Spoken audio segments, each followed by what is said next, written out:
یہاں دیکھیں، ایک تو حضرت عمر فاروق رضی اللہ تعالیٰ عنہ کی بہترین حکمت عملی آپ دیکھیں کہ جیسے آپ امیر المومنین بنے تو آپ نے تمام مجاہدین کی تنخواہ ڈبل کر دی تھی، اور فرمایا کہ کرپشن کو روکنے کے لیے بہترین طریقہ ہے کہ ان کی تنخواہیں اچھی کر دو. اور یہ تو آج بھی حل یہی ہے. یہ مصیبت ہے ہمارے جو یہ پولیس والے بھائی جان جو کھڑے ہوتے ہیں روڈوں پہ عیدی بیچارے اور چائے پانی مانگ رہے ہوتے ہیں، وہ مسئلہ ہی یہ ہے. آپ باہر کے ملکوں میں دیکھیں کرپشن یہاں کے مقابلے میں کم کیوں ہے؟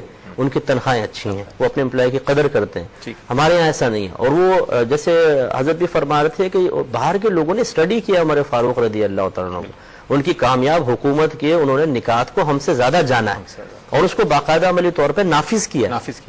کیا فرمائیں گے مفتی صاحب، چونکہ پروگرام اپنے آخری مراحل میں داخل ہو رہا ہے، آپ کے پورے عہد مبارک جو 10 سال یا اس سے کچھ عرصہ کچھ زائد پر مشتمل ہے، اس میں جو سب سے بیسک ایلیمنٹ نظر آتا ہے وہ عدل ہے. اس حوالے سے عدل اور اس کے قیام کے حوالے سے جو آپ کی کوششیں ہیں یا جو آپ کی حکمت ہے، کچھ فرمائیے گا اس حوالے سے. دیکھیں، قیام عدل کا بھی ایک سبب ہوتا ہے، اور وہ سبب ہے اللہ تبارک و تعالیٰ کی گرفت کا احساس. ایز اے مسلم الحمدللہ ہمارا تو ایمان ہے کہ میدان محشر میں محاسبہ ہوگا، لیکن وہ یقین کاملیت کے درجے تک بعض اوقات نہیں پہنچا ہوتا. اس لیے یقین ہے، لیکن جو یقین کامل ہماری عادات میں، اطوار میں، کردار میں، سوچ میں، افکار میں چینج لے کر آتا ہے، وہ ہمیں حاصل نہیں ہے. یہ وہ بزرگان دین تھے کہ یقین بھی تھا اور کاملیت کے درجے تک بھی پہنچا ہوا تھا. یہی وجہ کہا جاتا ہے کہ کبھی اگر آپ جلال میں ہوتے اور کوئی اللہ تبارک و تعالیٰ کے عذاب کی آیت آپ کے سامنے پڑھ دیتا تو ایک دم آپ کا جلال ختم ہو جاتا. اور ایک دفعہ تو روایت میں آتا ہے کہ آپ اونٹ پہ سوار تھے، کسی نے عذاب کی آیت پڑھ دی تو خوف خدا کے باعث آپ بے ہوش ہو کے زمین پہ تشریف لے آئے اور 1 مہینے تک بیمار رہے. تو جو شخص اتنا اللہ تعالیٰ سے ڈرتا ہو، اتنا خوف رکھتا ہو، یقینی سی بات ہے وہ کیسے کسی کو رعایت دے کر اور عدل و انصاف سے دور کر سکے گا. تو یہ سب سے بڑی وجہ یہی ہے. آج جیسے حضرت نے شاید فرمایا کہ ہمارے ہاں وہ چیز ہے ہی نہیں. خود احتسابی کا عمل تو ختم ہی ہو گیا. بالکل، خود احتسابی بھی خوف خدا کی وجہ سے ہوتی ہے نا.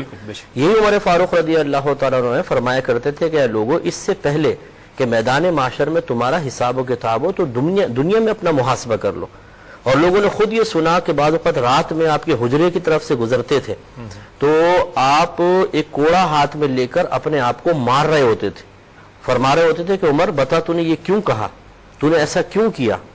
اور فرماتے تھے کہ دن میں خلافت کعبہ مصروف ہوتا ہوں، رات کو اپنے اللہ کو راضی کرتا ہوں، تو میں کس وقت سو سکتا ہوں. آپ اندازہ کریں کہ اتنا جب ایک شخص اپنے اوپر جبر اور خود مطلب سختیاں کر رہا ہوگا تو لازم سی بات ہے کہ وہ باہر معاشرے میں خرابی پیدا نہیں ہونے دے گا.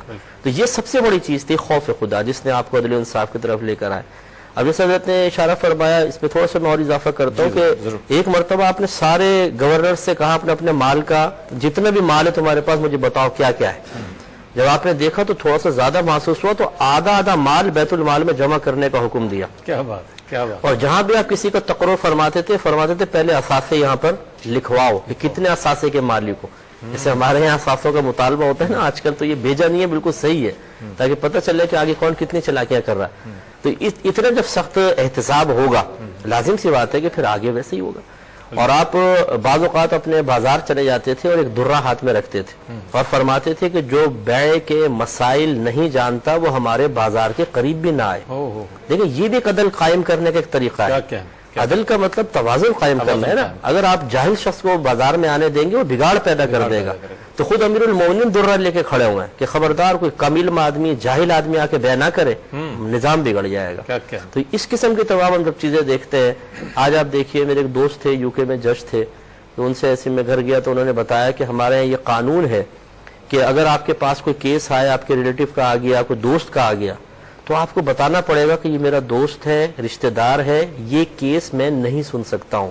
وہ آپ کو چینج کریں گے، دوسرا جج بٹھائیں گے، وہ اس کیس کو ڈیل کرے گا. تلاش کیا جاتا ہے کہ کوئی جان پہچان. یہ کیا ہے؟ حضرت عمر فاروق رضی اللہ تعالیٰ عنہ کا طریقہ تھا کہ آپ خود مطلب کسی کو رشتہ داروں کا مسئلہ حل کرنے یا اپنے گورنرز کو منع کیا کرتے تھے کہ جو قریبی دوست ہیں ان کے خود مسئلہ حل نہ کرو، قاضی کے حوالے کرو تاکہ تم پہ بدگمانی نہ ہو. یہ وہ برکات تھی ان حکمت عملی کی، پریکٹیکلی طور پہ ان کاموں کو کر کے دکھانے کی، کہ آج الحمدللہ ان کی مثالیں دی جاتی ہیں. جنہوں نے حاصل کر لیا ہے ان کو، ان کی اس تعلیم کو، اس پریکٹیکل سے فائدہ برکات حاصل کر رہے ہیں، وہ دیکھیں آج کہاں تک پہنچے ہوئے ہیں، اور ہماری حالت ہم یہاں بیٹھے ہوئے ہیں.